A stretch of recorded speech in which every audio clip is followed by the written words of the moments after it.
What's happening, guys? Welcome back to episode 16, picking up from the Nexus. So before we hop on back and wrap up with World 3, there is one thing I wanted to go over. I actually pinned a comment under episode 2. Once we first took out your first main boss, the Phalanx Demon, we came over here and talked to the Monumental. Now, we just kind of briefly skipped through everything very quick, got your cutscene to unlock all of your Arc Stones, and then leveling up your character. Now, what I didn't tell you is we do need to slowly go through his dialogue, so you see the option to accept his mission, which is going to lead to the friendship ring we do need for a platinum. Now, I like to save this for later in the game, so my comment on episode 2 is telling you guys this will be covered in episode 16. This is about the time I usually will do it. You do have some time, you don't want to push the game too far, you'll be locked out of it, but the fact of the matter is, for a walkthrough, if we would have went over this, you guys would have forgot all about it, by the time this quest actually comes. So for that reason, I wanted to save it. So it's not that we forgot, it just comes later. So either way, going back to the Monumental, accept the mission. And remember, your choice is always set to no. Like the first time we were going to level up, it was set to no. I want to make sure I walk away too soon. The first time we talked to Blacksmith Ed, the option was set to no. It's always set to no. That's why if you just skip through it very quickly, now the old one without. You'll probably never even see that option, right? So either way, guys, now that we got that, we can head back on down and go for our bosses. So World 3 is pretty much wrapped up aside for tendency events. And of course, your last two boss fights. So our next boss fight is going to be the Maneater. On the way, there's a few items to get because we wrapped up the whole area up to the final staircase that does lead you to the boss. So there's a few items to get. But we're, pretty much just running straight forward. So we'll be going over a guide for the fight. All in all, I did want to save them for this episode while we didn't do them before to test out different things and strategies and whatnot. And to be honest, without doing something extremely cheap or cheesy, I didn't really come up with anything other than switch over to a strength build, get a really big colossal weapon with cursed blade. That's going to help out quite a bit. Do a bunch of damage. You can kill the guy in a few hits, and there's going to be two of them, so that's nice. But like I said, without switching up our build or doing something cheesy, I didn't come up with any other tactics. So what we're going to do is just play this slow. We're blocking what we can block, dodging everything else. A couple hits here, a couple hits there. There's going to be two of them. Now, the first one you have quite a while to actually put down before the second one spawns in. And then also, if you see an opening to attack him from behind, try to cut off his tail, as that's what's going to be building up poison. But it's pretty straightforward. He only does a few things. Now, he does fly around a lot, and you fight him on a bridge like this, which can be tough. So the bridge is like the same. What you would do is run, then you get to the center. It's going to be like a big cauldron like this. I'm sorry, big, what should we call it? It's like a lantern that you can kind of hide while he's flying around and try to, separate. But essentially, all he's going to do is shoot spells at you. He'll fly and do like a slam attack at you. He'll try to charge you or just punch at you. And that's it. It's like four things he does. So it shouldn't be too bad to figure out what's the dodge. We're blocking the punches. We're dodging, the big slams or him charging at you. A couple hits back off using shield. That's it. It's really that simple. So it's a fight that's going to require patience. It's a fight that's going to require some thinking and definitely intent with everything you can do. But the fact of the matter is, guys, is it's easy to fall off. It's very irritating. And while one guy is going to be difficult enough for anybody, they decide to throw two. So, it is what it is. But we'll be showing you, what has worked for me and what I think will work for you. So either way, everything up to this final staircase is all wrapped up. We've wrapped up the entirety of the area. So getting here, we're going to have one soul item right under the stairs right here. In fact, everything we're picking up is pretty much just souls. I would recommend having arrows, which we covered last episode. So what I would do is run about halfway up the stairs, right about this column, pull out your bow. And zoom in. So we're going to use these columns to hide behind, so her spells can't get to us. We just got to line it up. So her spells are usually utterly useless like this, but we can still get to her. Okay, anytime you die to the boss, you're going to have to take her down. Is what, like I said, so I say, hey, follow along, because we did cover this last episode. We wanted plenty of arrows for this whole zone in particular. As dealing with the succubus, it's not fun, right? It's not a good time. Then having the red phantom version is even less so. So it does help out quite a bit. Now, the arrows aren't so much for the boss. It's kind of just the route to the boss and then the route to the Arc Demon, your final boss. Arrows are definitely going to be recommended. You'll see why. So either way, guys, when we get up to the top, we're just going to kind of backtrack here. Get another story, or this is actually your first stored warrior soul we're picking up this episode. Then progressing on the main ledge here, you're going to see your boss fog on the left, which we're not going to go in just yet because we want to run past for another item.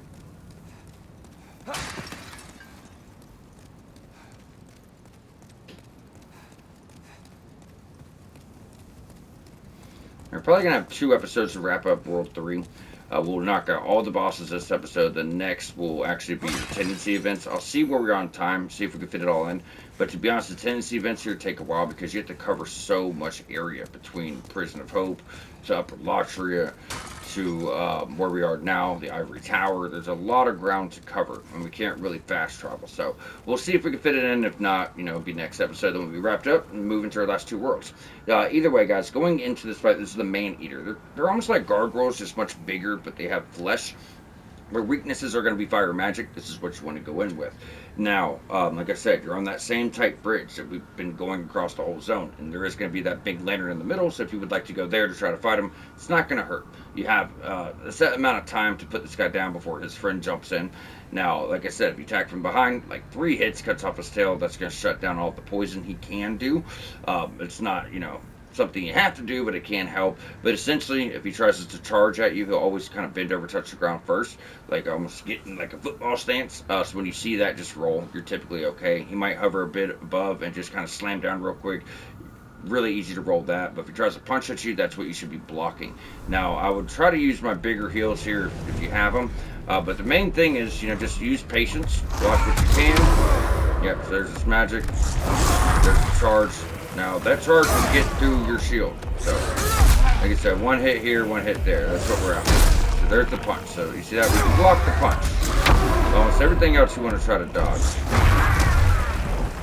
And that's the other thing. He's always just flying around and running away. So if you actually want to use your bow here, you can do that as well, like while he's flying. And try to create some distance here.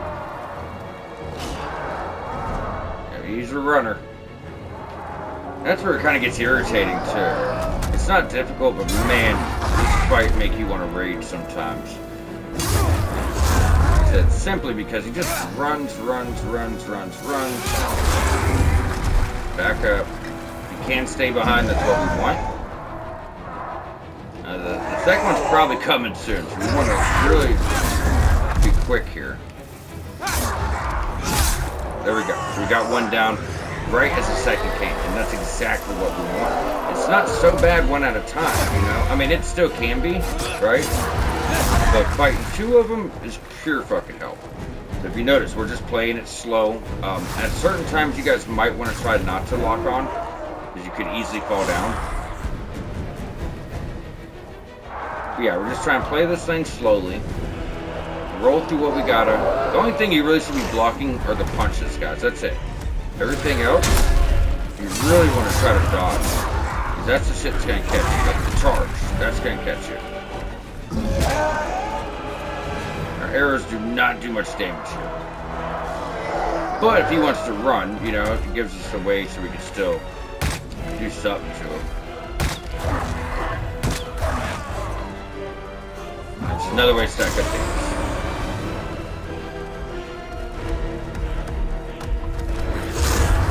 See, that blocks us from the charge. Kind of circle around when he does that. If you notice what I'm doing, I'm kind of just walking to the side. Besides that time. You're gonna get caught eventually, right? Oh no, we're doing too good to die now. Alright, just run to the other side of the cauldron so we can heal. That's it, y'all. We're just really dodging almost everything. Getting a hit here, getting a hit there. That's it. Damn, he's getting awful fucking spammy today. Yeah, he usually doesn't spam the same slam over and over. In fact, if he would have done it again, we'd just be dead. So, hopefully that doesn't happen, right?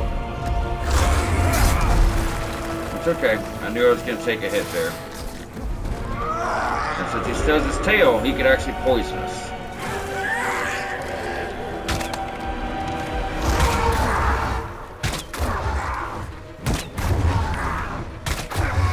We're not cheesing him, I just want to make sure we have this down. I mean, the fight's pretty much over. So. Obviously not cheesing them, but, you know, just to keep that damage flowing. And that's it. So if you notice, we actually went in this the hard way. No big strength weapon that's going to 3-shot him or 2-shot him. No, you know, real magic or nothing. Just straight up sword play, right? So if he does his charge, I'm dodging. If he does the slam, I attempt to dodge. If he punches, that's the only thing I'm blocking. Just cut off the tail if you can to shut down the poison. And then aside from that, you know, you're just being careful. It's better to fight him here because you actually have a little bit of a platform. But this takes up a lot of the platform. If you notice, the first guy just straight fought right here. So I'll leave that up to you guys. But, you know, do whatever works for you. It is a very difficult fight. You know, it is a YouTube video. You guys can just kind of rewind it and see what I did. And hopefully that is, you know, going to help. But I will say that we definitely played this the harder way. However, you know, first try, guys, right? So... And I've always struggled with this fight. It's not first try or look, I'm so good. No, it's I got it first try and I absolutely suck at this fight. So, you know, I guess just knowing what to block and what to dodge, right? That's probably the biggest thing. Either way, from his soul, you're not going to be able to craft any spells or miracles. I do want to just show that off. The next one, yes, the golden soul, we get some really good stuff and there's choices to make. But going here, you're going to notice that's still, you know, saying miracle there. Only thing you're going to get from this is a dagger. You need to bring up a dagger to +7, then you'll be able to make a boss weapon, which is the biggest lackluster boss weapon in the game. A weakest boss weapon. It's just not any good. So if you guys would like to check that out, feel free to do so. So Silver Demon, Hard Demon, Dragon Demon, like I said, same things there. Instead of being like, hey, trust me, bro, I'd just rather show you guys, that's all. Not always, but in this case, because I'm actually going to pop this soul, I don't want anyone thinking we're missing out on anything. So, as you see, guys, you're not going to get anything from his soul. So, I don't care for the weapon. We're going to pop it. I told you, sometimes you can get away with popping souls. If you notice, it's probably the third time we've done it. It doesn't happen much. But you're okay to do it here. Unless you want a dagger you're probably never going to use. It's just really not that good. I think the dagger might let you like steal souls or something. It's got some effect, but it's a dagger. It's not great. So you guys do what you want to do. Put us at 15, which gets our mana at 130. Art thou finished? It's actually a pretty good spot right now. I would like to pump that damage up, but you know there are choices to make. I mean, 5 more levels, our mana's done completely too. So. I'm curious if I should just kind of knock it off real quick. And then all we got to worry about is damage for the rest of the game. We still have 2.5 worlds and a lot of side content. So we should definitely get the levels. So it's probably what we'll do. We'll probably just get mine done. As long as you have like 15 intelligence for a faith, let's say you're good. Because you always have your spices too. We technically don't even have to go above this. Because like I said, you do have your spices as well. Because the biggest spell you have, was it God's Wrath? Yeah. God's Wrath costs 100 mana. We have like 123. So you have enough for that and then some. Not enough for 2 miracles, but like I said, you have your spices. So as long as you have enough to get your biggest spells out, I think that's good, but a little bit extra so we can cast 2 spells is not going to hurt. And I swore I repaired this between episodes. So you break it again? No, I don't know why our head's glowing red. I noticed that before. I thought it was because I had broken equipment, but... What's the hurry? Where are you off to? Should be in pure white. We are. Character's looking about right. Alright, so we are good to go. So now we're going to be going for your Archdemon. Highly, highly, highly, highly, highly recommend that you guys do have arrows for this. As we work our way on up to the next boss, there is a tight stairwell. And we have some items to grab too, guys, so we're actually going to backtrack and do that. In fact, right in the center, I just want to make sure we got in soul form as fast as possible, so we didn't get invaded or fall while we're getting these items and fuck up our tendency. But I guess we could just kind of backtrack to the start, make it easier for everyone to find this stuff. But yeah, we're pretty much just going to be picking up some items, and we're going to go for our boss. So this boss, what this does is just summons a player to fight you. So it's a PvP, which I'm not technically into, or I'm not typically into. But, you know, it's pretty, you know, it's just an invasion. Now, there are a few things to note. Right down here is Moon Straight Swords. That's magic damage. Probably better choices. But, yeah, there's going to be a few things to know, a few things that we're going to go over. But the biggest thing to mention is since we heaved that dude off the cliff in World 2 for a tendency event, that's going to fuck with our character tendency. So as long as we do this fight online, that will offset it because we'll technically be killing another player, which is going to push you towards pure white. However, if you play this in offline, it'll just be the computer version and the fight will be much easier, right? So it's up to you. If you want to fix your character tendency now, we play this online. Fights can be much more difficult, but at the end of the day, it's going to fix our character tendency. If you're having trouble, you just want to get past it, put it in offline mode, and then you're going to have to do an evasion later in the game when we get to our character tendency events, which will help to offset things. So the choice is yours. Either way, we could fix it, but this is going to fix it automatically. Now, working our way up to the boss, you're going to get a cutscene.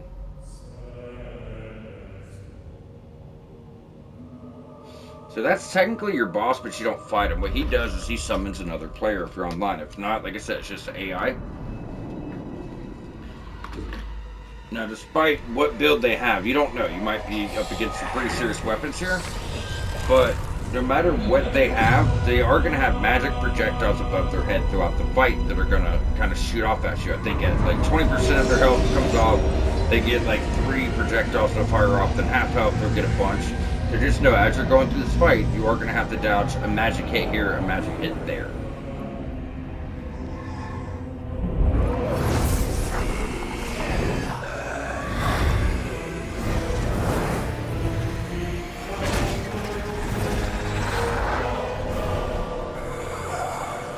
And the character will pretty much always look the same. You'll know when you get up there what kind of character they are. Right now you can't really tell. You know, it could be a Faith build with Sword of Moonlight, which will be our main weapon here shortly when we get it. Or it could be something else. So like I said, they're always going to have that crown. They're always going to look the same. But, you know, they could have any weapon. And like I said, it's always going to be a melee fight, but there will be magic projectiles that are kind of floating over their head. It's almost like a defensive arc of magic that just kind of slowly fires off. So once you see that spell, what's going to happen is they are going to, magic projectiles will sit for like a quick second and it's delayed, then it will fire off. Now, this is why we want our bow, so we can take these guys out, because there's actually going to be a red phantom version of your succubus. There's 2 of them, and they're really beefy. Now, I took them out without the bow. It's just much harder to do, but you should just be able to kind of tuck off in here.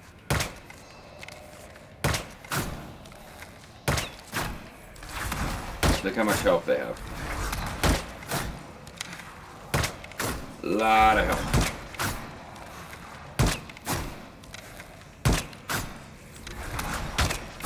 Alright, there's one.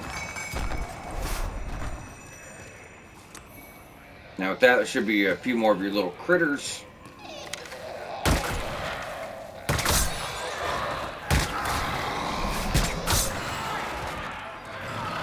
And then you're going to have one more phantom.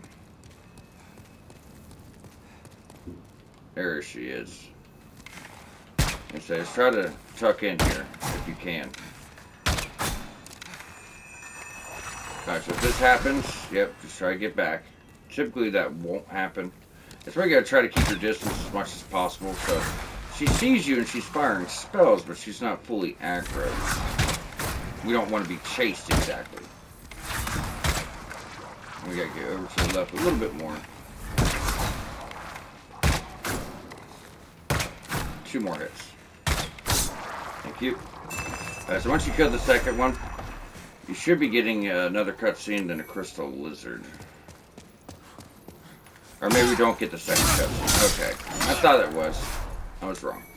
So, pure Moonlight Stone, and then Moonlight Stone chunks. So now you guys are able to fully max out a magic weapon. So like I said, everyone at this point should have maxed out weapons.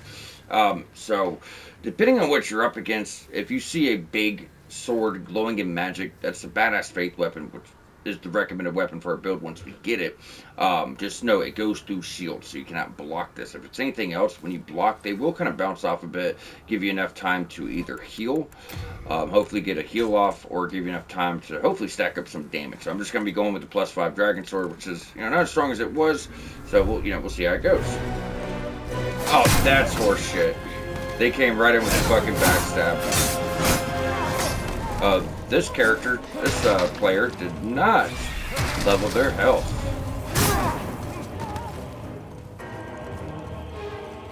You had a perfect backstab lined up, and you still have not done any damage to us. So this is not bad. Yeah, they can heal a few times. Oh, they're actually pretty good at parries, though. Yeah, they can typically heal, you know, a time or two. It is a player, you know, just depends on what they actually go for, what they get off. Just try to get your heals in. This fight can go on for a very long time, guys. But if you notice, we're doing quite a bit of damage, yeah. Of course, they gotta be actually good at parries. Most players think they are, and they're not.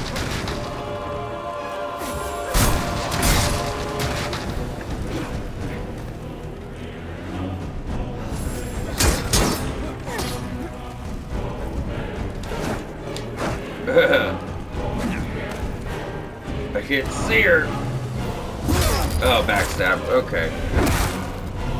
God, your backstab did the worst damage I've probably ever seen. Screwed us to have our backstab, though. Save enough stamina to get away. See how the magic's kind of delayed there? Yeah, your damage is not holding up to ours. Oh, the magic got us. We're in trouble.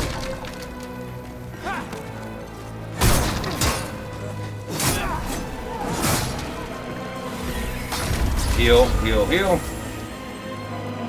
And that's what really sucks. The fight just takes so long because they're gonna keep healing.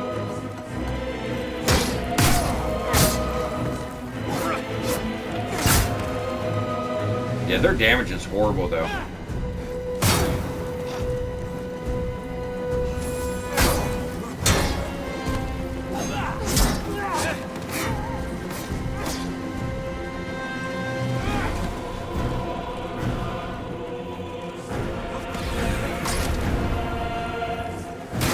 That's what I love about the sword. So if you dodge, it'll leap forward.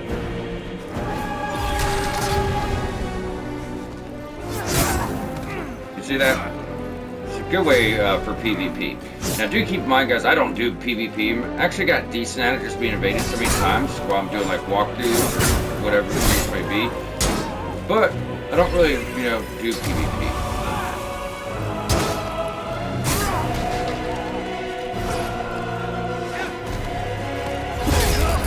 Ow. I feel like we were just halfway across the screen. So like I said, this fight's like straight up PvP if you play alone. You know, we're definitely against another player at this point.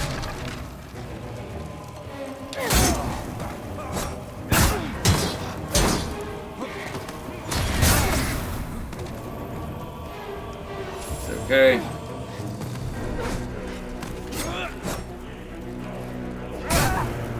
You, God, that's big damage. Where are you going?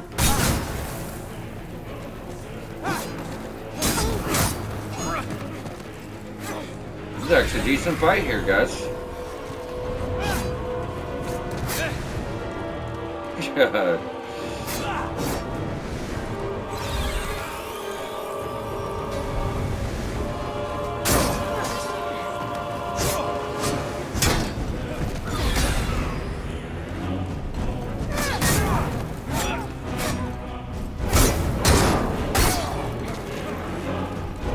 Magic. Remember, it's delayed. We'll heal. She hits us, it's fine.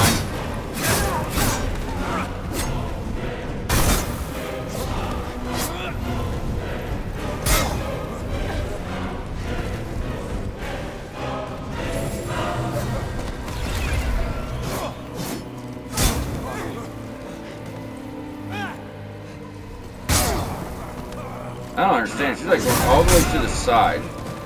And, somehow hitting us. Yeah, we need those heavy attacks, y'all. That's a bad one right there. It's a lot of projectiles.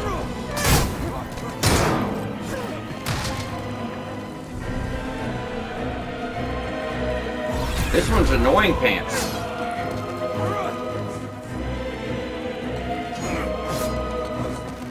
Yeah, she's trying to just run behind and backstab me because she knows she can't beat me.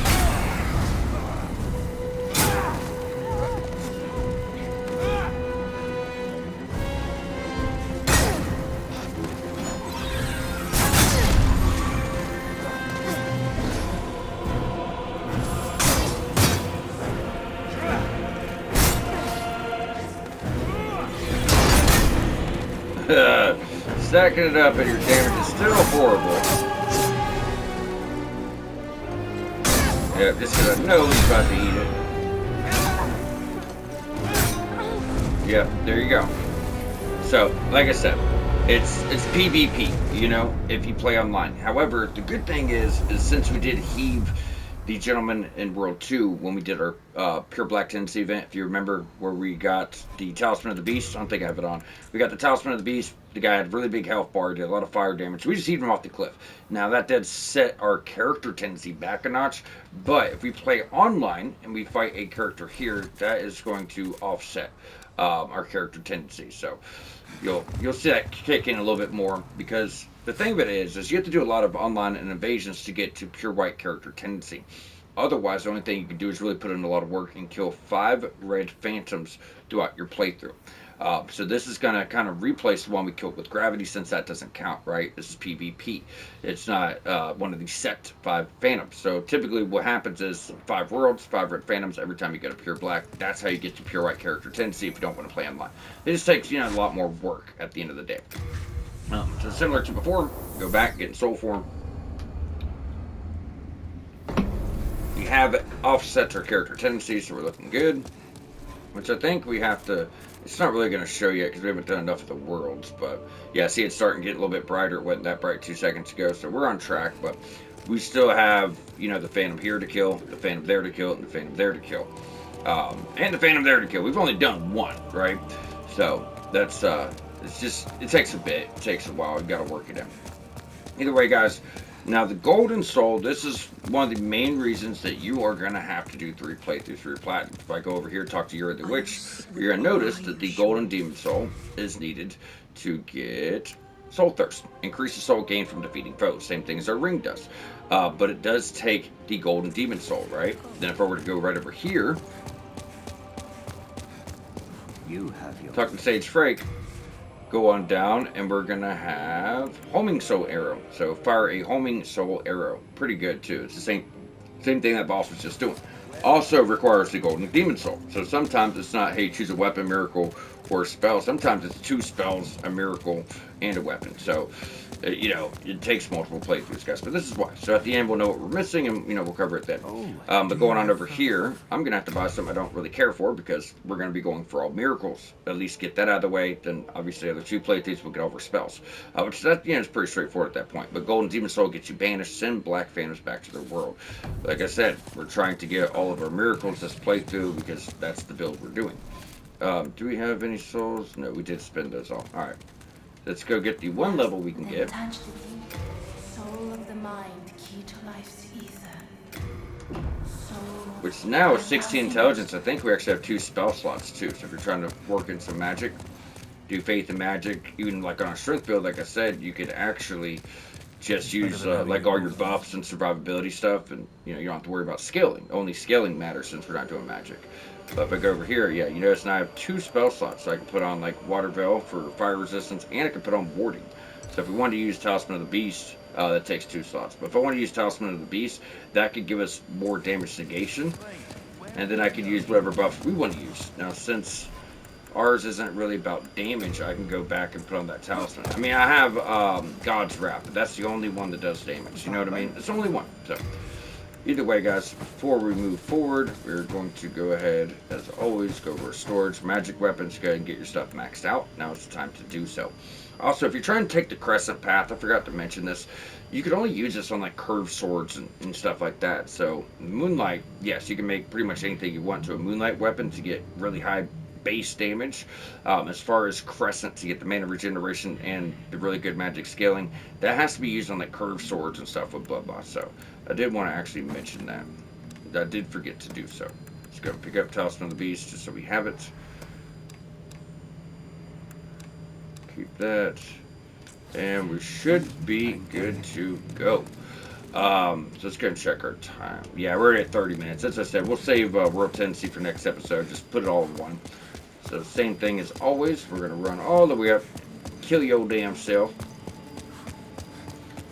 So now you got 2 other playthroughs, guys. Now you could do what's called a save scum to get it done in 2 playthroughs, but it's very... the game's complicated enough, right? with other world tendency. I mean, it's fucking complicated. So I'm not gonna do save scum, but you can technically do it into, if you back up your saves, then what you'd have to do is save all your boss rolls until like the end, back up your save, buy all miracles at once, right? Then buy up and use those, get that trophy, then download that save, get as many spells as you can, then on second playthrough get the rest of your spells. So you could do that way, but 3 playthroughs, guys, it's actually gonna be easier in New Game Plus. All you're doing is running through, run through, putting shit down. That's it. Probably gonna be much easier that way, instead of maybe fucking up a save and having a bunch of shit to redo. So either way, guys, for next episode, we're actually gonna start from the Ivory Tower. Now, the reason why we saved the World Tendency events for its own episode instead of just going for an hour, because I want to have extra time to play with. So similar to before, we are now officially in pure white. So looking over at Tower of Lottery, it's pure white. So we're going to run through our pure white tendency events. Then we're going to have to get to pure black. So like we did in World 2, there are going to be 2 enemies to kill. Once we kill one, it's going to shift our world tendency back to neutral. So we have to try to do this in one run without fast traveling. That way we don't have to go back into pure black again and waste a bunch of stones. So we have to run through the whole fucking world pretty much in one run. Hopefully without dying and, using fast travel to get everything done. I mean, dying doesn't count, but it does make, life more inconvenient. But that's why. But either way, I mean, it's not much stuff, but like I said, you have to remember, we have the big swamp area all the way at the bottom. We have the Prison of Hope, and we have this. So we have to do this all in one run. But we will, go ahead and knock that out next episode. And with that, World 2 is knocked out in full. That would be World 3 knocked out in full, 100%. World 4 doesn't really take that long, then obviously we have World 5. So we're about halfway as far as knocking the worlds out entirely.